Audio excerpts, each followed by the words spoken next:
तो भाई यहाँ हम ये देखेंगे कि कैसे सारे सर्कल्स एक दूसरे से मिलते जुलते यानी सिमिलर होते हैं। तो ये है हमारा एक यूनिट सर्कल, और इस यूनिट सर्कल को हम इन मुख्तलिफ दायरों के बीच के नुक्ते तक लेके जाएंगे और फिर उसको बड़ा या छोटा करेंगे।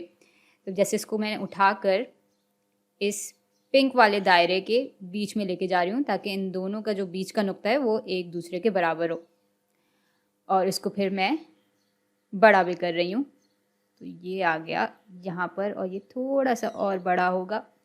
जब इसको हम थोड़ा सा और बड़ा करते हैं तो ये बिल्कुल गुलाबी सर्कल के बराबर हो जाता है। चलें अब इसको उठाकर ऐसा करते हैं, इसको कासनी दायरे तक लेके चलते हैं और इसको हम थोड़ा सा और बड़ा करेंगे। तो देखें ये अब बिल्कुल कासनी दायरे के जैसा हो गया।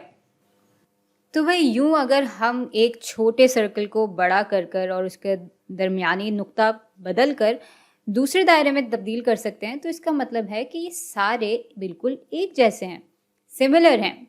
यानी जितने भी दायरे होते हैं, जितने भी सर्कल्स होते हैं, उनकी जिसामत अलग अलग होती है।